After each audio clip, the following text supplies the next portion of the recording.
नमस्कार. मी वर्षा सिरसाट, सर्टिफाईड योग शिक्षक, योग थेरपिस्ट, डिप्लोमा इन नॅचरोथेरपिस्ट. तर आपण योग म्हणजे काय समजून घेत आहोत.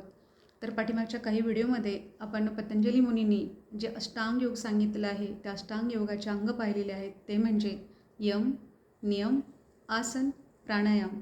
तर आजच्या व्हिडिओमध्ये अष्टांग योगाचं पुढचं अंग जे आहे ते म्हणजे प्रत्याहार याबद्दल ऐकणार आहोत. तर पतंजली मुनींनी प्रत्याहाराचं जे सूत्र आहे ते पुढील प्रमाणे सांगितलेलं आहे.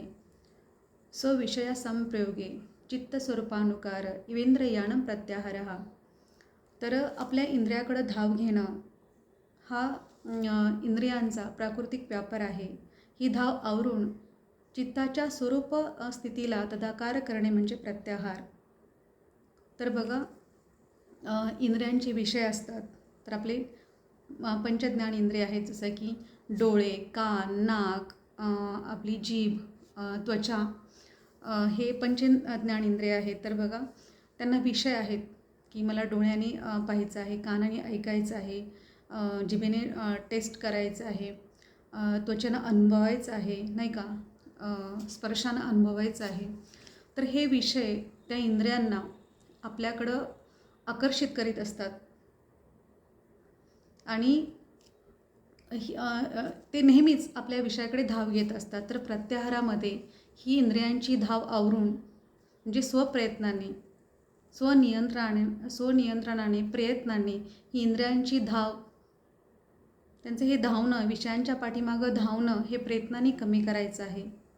तरच अंतरंग योगामध्ये प्रवेश करता येईल.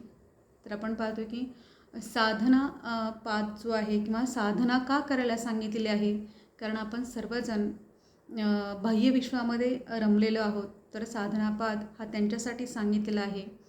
तसेच आपलं ध्येय आहे की चित्तांच्या वृत्तीचा निरोध करायचा आहे, आत्म्याचं परमात्म्याशी मिलन करायचं आहे. तर आपल्या ह्या इंद्रियांचं विषयांच्या पाठीमागं धावणं आपल्याला हे स्वनियंत्रणाने नियंत्रित करायला पाहिजे. तरच आपण अंतरंग योगामध्ये प्रवेश करू आणि समाधीपर्यंत जाऊ. तर जेव्हा आपण बाह्यविश्वामध्ये रमलेलो असतो तेव्हा असा क्रम कसा असतो, तर बघा, हे विषय अट्रॅक्शन निर्माण करतात किंवा ते बोलवतात आपल्या इंद्रियांना, या या, नाही का. आणि मग इंद्रिय जे आहेत मनाला पण खेचून घेऊन जातात. तर हे मनालासुद्धा घेऊन जातात आणि मन जे आहे ते मन बुद्धीला घेऊन जातं आणि आत्म्यावरती, आत्म्याच्या प्रकाशावरती अज्ञेचं आवरण असतं, अविद्येचं आवरण असतं. आणि म्हणून बघा, इंद्रिय जसं म्हणतील तसं मन ऐकतं, मन जसं म्हणाल तसं बुद्धीला ऐकावं लागतं. आणि अज्ञानामध्ये आपण नको ते पाहतो, नको ते ऐकतो, नको ते खातो, नको ते स्पर्श अनुभवतो, नको ते कर्म करतो, नको त्या ठिकाणी जातो. तर बघा, आपण आपल्या विषयामध्ये आपल्या विषयांचा भोग घेत राहिलो तर आपण कधीही आपल्या ध्येयापर्यंत आपण पोहोचणार नाही.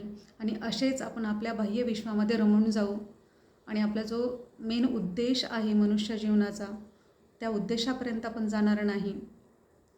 आणि जेव्हा आपण यम, नियम, आसन, प्राणायाम ह्या साधना करू, ह्याचे समाजामध्ये राहताना नियमांचं पालन करू, स्वतःच्या आयुष्यामध्ये नियमांचं पालन करू, आसन आणि प्राणायामची दीर्घ साधना केल्यानंतर आपल्या तत्वाच्या प्रकाशावरती जे काही आज्ञेचं आवरण आहे ते हळूहळू विरळ होऊन नष्ट होईल आणि त्या प्रकाशामध्ये मग मला यथार्थ ज्ञान होईल.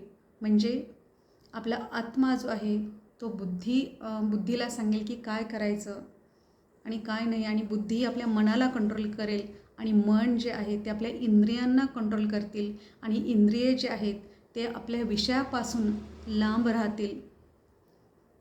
तर बघा, म्हणजे आपण एखादी साधना केली आहे, म्हणजे जर आपण ह्या साधनेचा अभ्यास केला तर आपण आपल्या इंद्रियांना त्यांच्या विषयापासून लांब ठेवू, जेणेकरून आपल्या अंतरंग योगामध्ये प्रवेश करता येईल. तर अशा प्रकारची जर साधना केली, दीर्घकाळ साधना केली, तर त्या अभ्यासकाला एक शक्ती प्राप्त होते. ती शक्ती म्हणजे सिद्धी आहेत. तर ह्या सिद्धीने हवा तो उपभोग घेता येतो. परंतु या उपभोगामध्ये जर गुंतलं तर परत तेच की म्हणजे नेमकं आपण कशासाठी चित्तांच्या वृत्तीचा निरोध करतो आहे, तो उद्देश परत लांब राहील. तसे जो उद्देश आपण साध्य केलेला आहे तो हातातून निघून जाईल. जर आपल्या सिद्धी प्राप्त झाल्या, आपण सिद्धीच्या पाठीमागं लागू आणि आपलं मेन ध्येय आहे ते बाजूला राहील.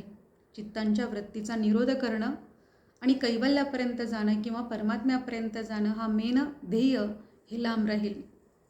तर ह्या सिद्धीलाच विभूती असं म्हटलेलं आहे. तर पुढचा जो पाद आहे, पुढचा जो विभाग आहे तो म्हणजे विभूतीपाद आहे. तर विभूतीपादामध्ये नेमके कुठले पॉईंट पतंजली मुनींनी एक्सप्लेन केलेले आहेत ते आपण पुढच्या भागामध्ये पाहणार आहोत. इथेच थांबणार आहोत. खूप छान अभ्यास आहे. योग्य ते म्हणजे आपण हा योगाचा खास अभ्यास पाहत आहोत, नाही का? कारण आज खूप वेगवेगळ्या पद्धतीनं योगाचं रिप्रेझेंटेशन केलं जातं. तर योग ही एक आध्यात्मिक प्रक्रिया आहे. तर तिला योग्य पद्धतीनं समजून घेतलं तरच त्या योग प्रक्रियेचा नेमका उद्देश काय आहे ते आपल्याला समजून घेता येईल. तर थांबूया इथेच. माझे व्हिडिओ ऐका, लाईक करा आणि शेअर करा. तुम्हाला जसं हे ज्ञान मिळते दुसऱ्यापर्यंतही नेण्याचं कार्य करा. हरे कृष्ण.